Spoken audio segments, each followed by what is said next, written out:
टाकेत बलात्कार घटनेतील पीडित विद्यार्थिनीला 15 लाखाची मदत। पाचेगाव संस्थेकडून पीडित मुलीच्या खात्यावर एफडी। 12वी पर्यंत शिक्षण मोफत। पालक मेळाव्यातील दिलेला शब्द अखेर पूर्ण केला। इगतपुरी तालुक्यातील न्यू इंग्लिश स्कूल व ज्युनियर कॉलेज टाकेद येथील इयत्ता 6वी शिकणाऱ्या अल्पवयीन विद्यार्थिनीवर 7 फेब्रुवारी 2025 रोजी शाळेतील मुख्याध्यापक तुकाराम साबळे याने सहशिक्षक गोरख जोशी याच्या मदतीने बलात्कार केला।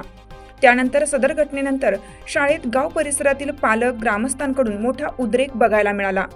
या परिस्थितीत घोटी पोलिसांनी सदर गुन्ह्याची नोंद करत सदर घटनेतील आरोपींना अटक केली। त्यानंतर 11 फेब्रुवारीला शाळेत या घटनेच्या निषेधार्थ पालक मेळाव्याचं आयोजन करण्यात आलं होतं। या पालक मेळाव्यात सदर घटनेतील पीडित विद्यार्थिनीला संस्थेकडून 15 लाखाची आर्थिक मदत करण्यात यावी असा पालकांकडून मागणीचा सूर होता।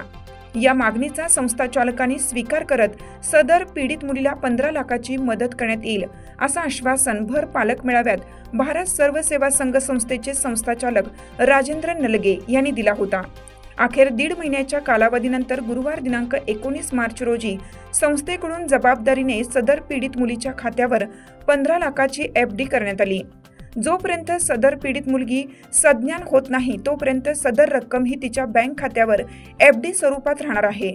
दरम्यान टाकेत येथील पीडित मुलीला न्याय मिळावा यासाठी सामाजिक कार्यकर्ते राजेंद्र घोरपडे, सामाजिक कार्यकर्ते पत्रकार राम शिंदे, भूमिपुत्र विनोद नाठे, तुषार घोरपडे आदींसह कार्यकर्ते सुरुवातीपासूनच मेहनत घेत असून आज त्यांच्या प्रयत्नातून सदर पीडित मुलीला संस्थेकडून 15 लाखाची मदत होण्यासाठी प्रयत्न करण्यात आले।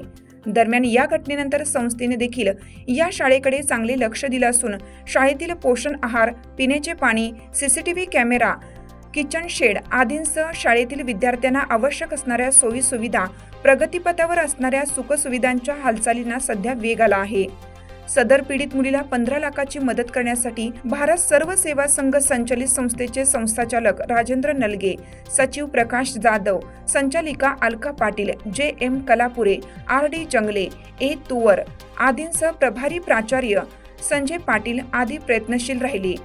लोकमान्य न्यूजसाठी संचालक लक्ष्मीकांत शिंदे, इगतपुरी।